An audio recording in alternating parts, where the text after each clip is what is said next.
पति, पत्नी और नौकरानी। शीतल और अभिमन्यु की शादी को 5 साल हो चुके थे, लेकिन अभी तक उनका कोई बच्चा नहीं हुआ था। इसकी वजह से शीतल और अभिमन्यु परेशान रहते थे, लेकिन उन दोनों से ज्यादा परेशान थी शीतल की सास, यानी अभिमन्यु की माँ जानकी देवी। जानकी देवी चाहती थी कि जल्दी से जल्दी उनकी गोद में पोता या पोती आ जाए, और इसीलिए वो अपनी बहू शीतल को लेकर एक दिन हॉस्पिटल पहुंची। डॉक्टर मैडम, जरा ठीक से चेक करके बताइए ना। कई बड़े बड़े डॉक्टर को दिखाया है, लेकिन मेरी बहू माँ ही नहीं बन पाती। मैंने शीतल को बहुत अच्छे से चेकअप किया है। देखिए, बात यह है कि शीतल के अंदर माँ बनने की कैपेसिटी नहीं है। ये आप क्या कह रही हैं डॉक्टर साहब? कोई तो इलाज होगा ना, कोई दवाई दे दीजिए। देखिए, कुछ प्रॉब्लम ऐसी होती है जिनका कोई ट्रीटमेंट नहीं होता। आई एम सॉरी टू से, लेकिन शीतल कभी माँ नहीं बन सकती, क्योंकि उसके यूट्रस में अंदर से ही कुछ प्रॉब्लम है। घर आने के बाद क्या हुआ माँ? कहाँ लेकर गई थी आप शीतल को? अरे कहाँ लेकर जाती, डॉक्टर मैडम के पास ले गई थी, लेकिन तेरी बीवी तो कभी माँ बन ही नहीं सकती। मम्मी जी, इसमें मेरी क्या गलती? अगर अंदर से कोई प्रॉब्लम है तो उसमें मैं भी कुछ नहीं कर सकती।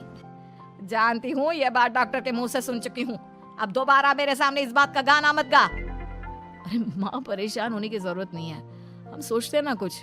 अरे क्या सोचेगा तू? जब डॉक्टर कह चुका है कि तेरी बीवी माँ नहीं बन सकती, तो बता क्या सोचेगा तू? कहाँ से लाएगा बच्चा? माँ, ये तो मैं भी नहीं जानता।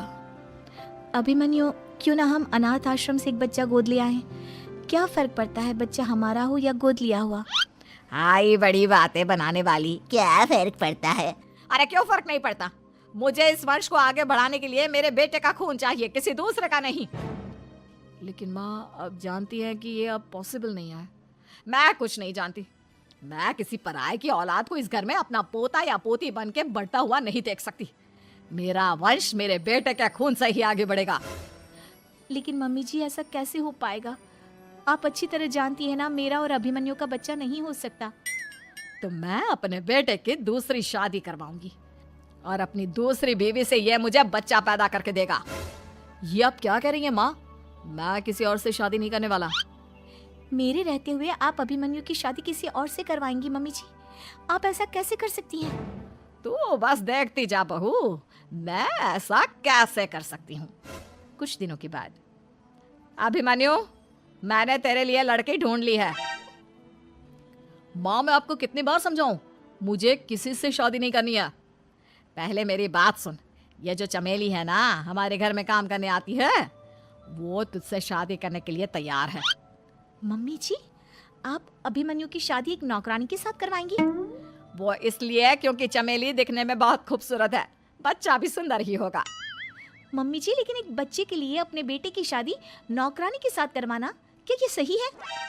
अगर अभिमन्यु ने शादी नहीं की ना, तो मैं अपनी जान दे दूंगी।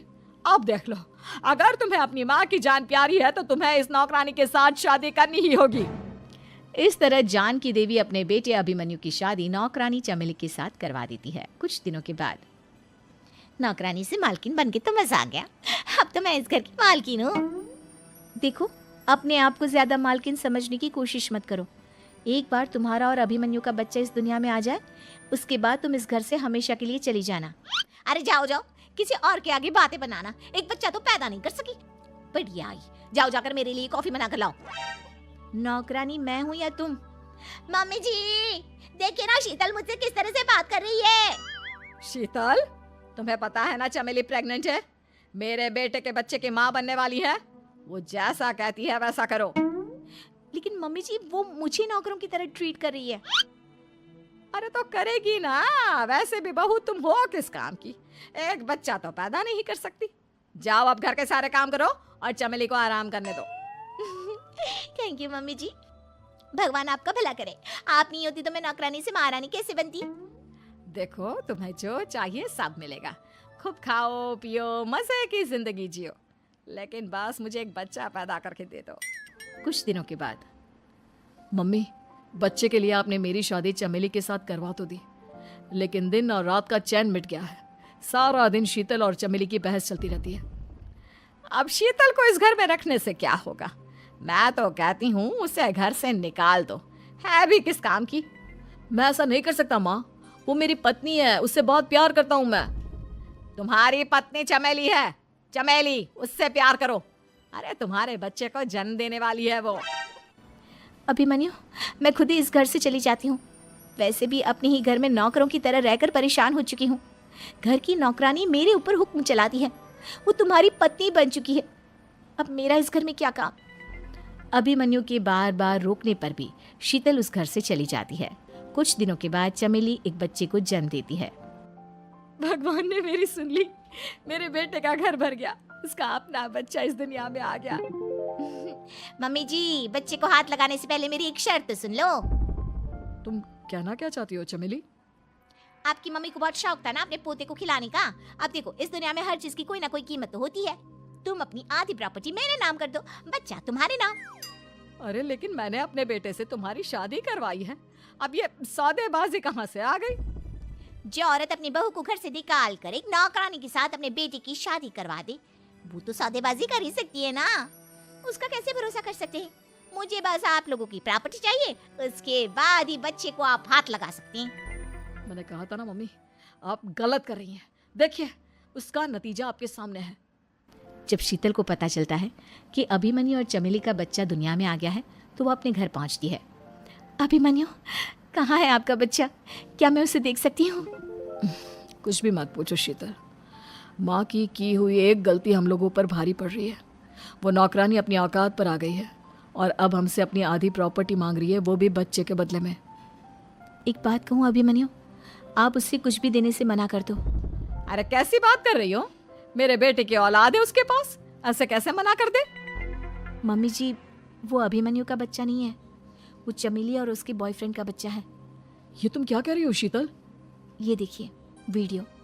चमेली और उसका बॉयफ्रेंड आपस में बातें कर रहे हैं कि उन दोनों ने मिलकर आपको बेवकूफ़ बनाया है और अब इस बच्चे के बदले आपसे प्रॉपर्टी भी हड़प लेंगे।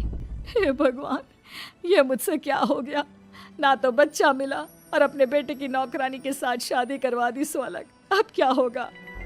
मुझे माफ कर दो शीतल, मेरी वजह से तुम्हें बहुत तकलीफ हुई है। अभिमन्यु, मैंने कहा ना, उस नौकरानी को उसके बच्चे सहित इस घर से बाहर निकाल दो। लगता है मेरे अभिमन्यु का बाप बनने का सपना अधूरा ही रह जाएगा। अभिमन्यु, अपनी मम्मी से कहो कि परेशान ना हो। आपको याद है एक बार हम एक IVF सेंटर गए थे, मैंने फिर से वहाँ जाकर बात की थी और आपको पता है इस बार मैं प्रेग्नेंट हूँ, क्योंकि हमने वहाँ पर प्रोसीजर करवाया था जिसकी वजह से मैं प्रेग्नेंट हो गई थी और इस बात का पता मुझे बस कुछ महीने पहले ही लगा है।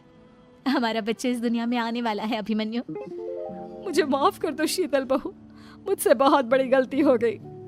कोई बात नहीं माँ, लेकिन अब हमें उस धोखेबाज नौकरानी को इस घर से बाहर निकालना है और इस घर की मालकिन को वापस घर लाना है, वो भी अपने बच्चे के साथ।